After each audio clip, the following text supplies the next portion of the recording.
Alright guys, let's get started here on the morning analysis for this morning. It's Tuesday. Not a bad day yesterday, but we actually got more than what we expected being a Monday. Things started happening a little bit earlier than normal, so good Monday. Let's just continue that on. Let's go over here to the Forex Factory. Let's see, we got, let me update this. Manufacturing numbers should be out right now. They came out about 12 minutes ago, 14 minutes ago, as you see. Next, we have the ISM manufacturing. This will have some type of impact on the market. So, ISM manufacturing here in about 45 minutes. So let's set our alert to make sure we're not trading around that time frame. About 45 minutes from now, 10 o'clock Eastern, 7 o'clock Pacific Standard Time if you're on the West Coast where I'm at. Set our alarms. I won't be trading 3 to 5 minutes before and after that particular announcement. So definitely just kind of be aware of the timing. Doesn't mean that I'm going to trade that time frame. It just means I'm going to be aware of it. I'm going to step aside. I'm not going to be involved in the market at that time frame. If you have some type of spread strategy, you're more than welcome to go ahead and trade that. But I personally found myself just struggling trying to trade news. So I just I'm more than happy just to step aside and have basically nothing to do with it. Alrighty, let's draw over the anchor charts here and take a look. I guess we can start here with crude. This is fine. Here on crude, guys, let's take a bigger picture and zoom out, see what's actually going on. You guys can obviously see we're in a very extended move to the downside. It has not had any type of measured moves, nothing of any kind anytime soon. You notice we had nice pullbacks here early on in this down push. Nice pullbacks. Ever since, that's not happening so much anymore, guys. You see these? There's no real pullbacks anymore. Everything's become a little bit smaller. You know what that means, though? It just means we're heating up for something, some type of break. Some type of break here is going to happen. If everything kind of gets put into a little pinch, into a little vice, it's going to snap and break out. When, we don't know. We just got to sit and wait for our opportunities. What we can do as intraday traders is recognize what is going on. What I see personally, you take from the highs to lows as a Fibonacci trader. I have a really nice pullback that's holding. The 618 here is holding at the 102.70s, so that's showing us confirmation to the downside. But also, if you draw from the lows to the highs, we're getting 618 to hold. It's struggling right now down here at the 101.70s. So if this can hold at the 101.70s, we kind of got this little pinch here where we have resistance here, support here, and now we're stuck in here in this little pinch. That's fine being an intraday trader because we use much smaller time frames. But as long as these hold, these two levels hold, we're going to have to use a smaller time frame, the 233 ticks or whatever small trading time frame it is that you use, and wait for that break of price structure and be very disciplined. But if we can happen to get a break of one of these two and a close, then we have our obvious direction.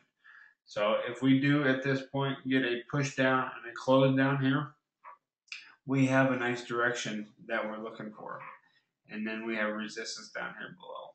So very interesting, guys. So let's take a close look here, see if we can close and keep on pushing down. If not, we're just going to be pushing up here, and we got to use our smaller time frames. Watch price structure. Very important.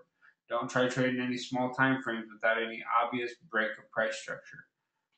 Meaning, if you have a sideways market, let's wait for it to break any type of price structure before we define any type of direction. Don't try going long inside here, buying into any type of resistance. That's almost suicide in a sideways market. If you're going to trade sideways markets, you got to trade the edges. Sell the highs, buy the lows. At support and resistance, no type of pullback trading can be done really on a sideways market. You got to wait for the breakout. So, So yeah, that's it. Basically, just wait for a break here and a confirmation. Looks like we're breaking right now. Let's see if it'll confirm and say, hey, yes, I'm ready to head back to the downside. Yeah, and then obviously first resistance will be this previous low, and so on and so forth. So I'm just gonna wait here. We'll definitely keep our eye on this, guys. We'll be very well aware of if we got an obvious push to the downside that makes this 618 pretty much invalid, which is basically coming up right now. So.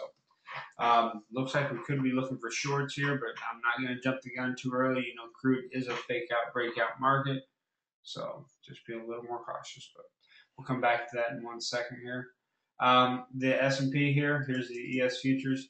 Obviously channeling down, but another thing, we're in this little pinch. As you see this blue line coming across here, that is the 50% pullback of this longer trend you see up.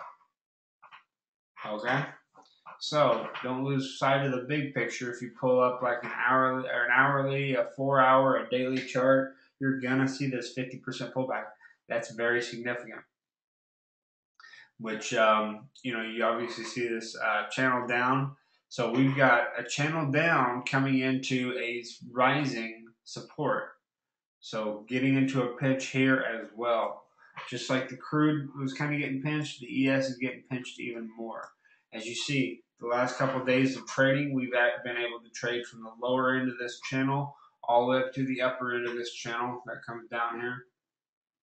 So that provided a nice resistance. So what are we looking to do? Oh, we're going to sell, right? Well, crap. Now we have all this support below from this longer term push up. So a little bit of a predicament. Just like the crude, we're going to have to rely on our smaller time frames as intraday traders. We're going to have to rely on our smaller time frames to allow us to trade this. We need to use, I'm using a 512 tick on the S&P for my trading time frames. Make sure you watch for price structure. That's all I'm going to do today. I'm going to sit here and I'm going to use a smaller time frame because we don't have any confirmation here of direction. Here's the 50%. The 618 is actually down below, so that doesn't give us any help. You know, there's a lot of gap here to trade, a lot of room to trade. So if we get a break here below the previous day's close, which is this white dash line here, this is yesterday's close, 4 o'clock close. If we get a break below that, we got a ton of room until we go down here and retest previous day's lows.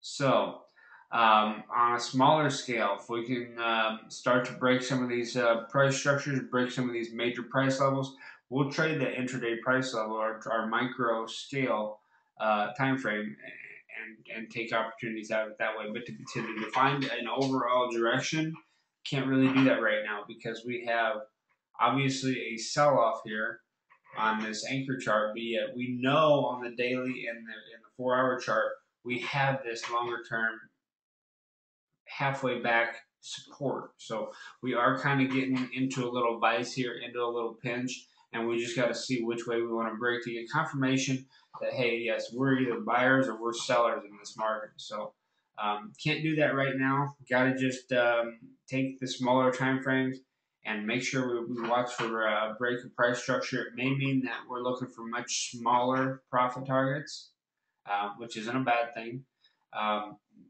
May mean just where we're looking for smaller targets, which we got to be aware of, because if we're trying to hold for 4 or 5 points on the S&P, that's just not going to happen on these markets. We got to be looking for more like 2 points.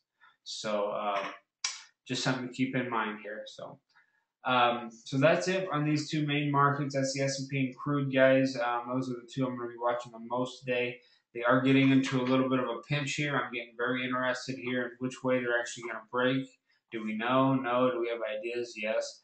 But not going to assume anything. I'm just going to trade what happens. So use them smaller time frames since we are getting into a little bit of a pinch. Use them smaller time frames. Watch break any type of break of price structure, as we'll talk about all day here in the room. So do you guys have any questions about any of the stuff I've been talking about here? Any questions at all? Hopefully it wasn't fusing any kind. The crude is getting close there, man. Yes, it is. Getting very close to breaking.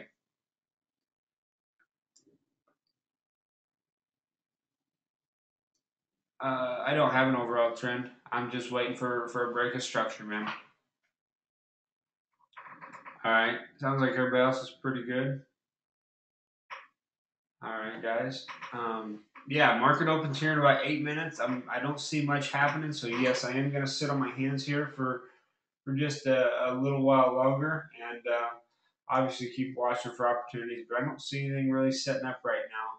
You see this crude's getting a little bit slow and sloppy around here, around them 618, them lows that we've been talking about.